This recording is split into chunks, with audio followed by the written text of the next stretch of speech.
తెలంగాణలో నిన్న జరిగిన పోలింగ్ ను పరిశీలిస్తే బీజేపీ అన్ని పార్లమెంట్ స్థానాల్లో గెలుపొందడం ఖాయంగా కనిపిస్తోందని అన్నారు సీనియర్ నేత లక్ష్మణ్. మరోవైపు అప్పు తెస్తే గానీ ఉద్యోగులకు జీతాలు ఇవ్వలేని పరిస్థితిలో రాష్ట్రం ఉందని అన్నారు. ఈ పార్టీకే భారతీయ జనతా పార్టీకి మెజార్టీ ఈ 4 ఫేజుల్లో కూడా స్పష్టంగా సాధించామనేటువంటి సమాచారం ఉంటుంది. కాంగ్రెస్ పార్టీకి ప్రతిపక్ష హోదా కూడా దక్కలేని పరిస్థితి మళ్ళీ నిర్మాణం కావడం, రాష్ట్రంలో కూడా రేవంత్ రెడ్డి గారు నీళ్ల విడిచి సాము చేసిన ప్రజలు ఉచితాలను గ్యారెంటీలను నమ్మలేదు.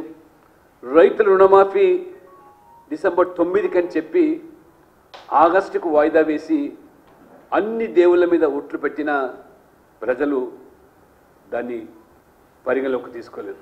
అల్లవిగాని హామీలు ఇస్తున్నాడని ఈ రాష్ట్రం పూర్తిగా మరి అప్పుల ఊబిలోకి నెట్టబడి ఉన్నటువంటి విషయాన్ని తెలుసుకొని కూడా మరి ఇచ్చిన హామీలు ఏ రకంగా అమలు చేస్తారనే దాని మీద ఎక్కడ కూడా స్పష్టత లేదు.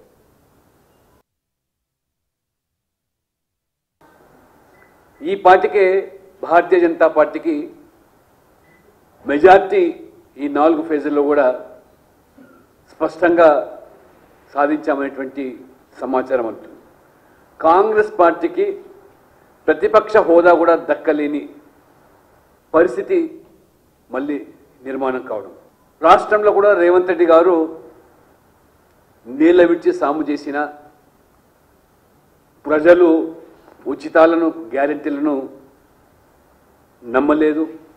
రైతుల రుణమాఫీ డిసెంబర్ 9 అని చెప్పి ఆగస్టుకు వాయిదా వేసి అన్ని దేవుళ్ళ మీద ఒట్లు పెట్టిన ప్రజలు దాన్ని పరిగణలోకి తీసుకోలేదు. అల్లవిగాని హామీలు ఇస్తున్నాడని ఈ రాష్ట్రం పూర్తిగా మరి అప్పుల ఊబిలోకి నెట్టబడి ఉన్నటువంటి విషయాన్ని తెలుసుకొని కూడా మరి ఇచ్చిన హామీలు ఏ రకంగా అమలు చేస్తారనే దాని మీద ఎక్కడ కూడా స్పష్టత లేదు.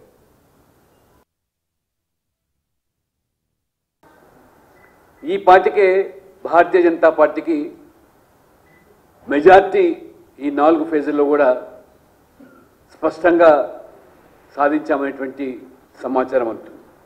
కాంగ్రెస్ పార్టీకి ప్రతిపక్ష హోదా అన్ని జిల్లాల్లో ఏ జిల్లాలో ఆ జిల్లాకి వెళ్ళి ఆ దేవుడి మీద ఒట్టు పెట్టి నేను ఖచ్చితంగా రుణమాఫీ చేస్తా అని చెప్పి 2 లక్షల రూపాయలు చేయకపోతే ఇవాళ ప్రజలే కాదు కాంగ్రెస్ పార్టీలో ఉన్న నాయకులు కూడా తిరగబడతారు.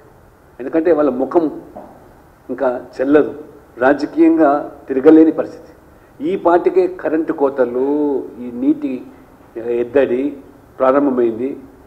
కేవలం మహిళలకు బస్సులో ఉచిత ప్రయాణం అన్నాడు కానీ ఇప్పుడు ఆ ఊబిలోకి నష్టాల ఊబిలోకి నెట్టబడుతున్న ఆర్టీసీని కూడా ఆదుకోలేని పరిస్థితి. అదనపు బస్సులు కానీ 350 కోట్ల భారం కానీ ఈ ప్రభుత్వం మోయకుండా ఏ రకంగా వీరు పరిపాలన కొనసాగు జీతాలు ఇవ్వలేని పరిస్థితి ఉంటే మరి సంకీర్ణం కాకపోతే ఏమొస్తుంది?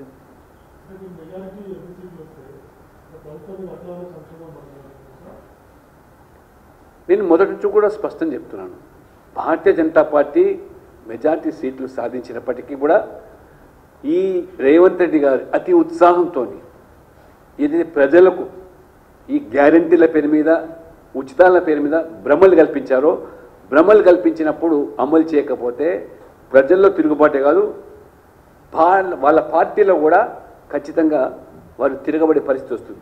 కానీ భారతీయ జనతా పార్టీ భవిష్యత్తు బీజేపీది తెలంగాణలో ఎందుకు అంటున్నానంటే ఎప్పుడు ఎన్నికలు వచ్చినా ప్రజలు ఇప్పుడు బీజేపీ వైపు చూస్తున్నారు. ఎందుకంటే దేశం మొత్తం మీద కూడా కాంగ్రెస్ తుడిచిపెట్టుకపోతుంది. ఈ కూటమి నాయకుల పట్ల అవినీతి పరుల పట్ల మొత్తం విశ్వాసం సడలింది. మోదీ గారు మాత్రమే ఓట్ల కోసం కాకుండా దేశం కోసం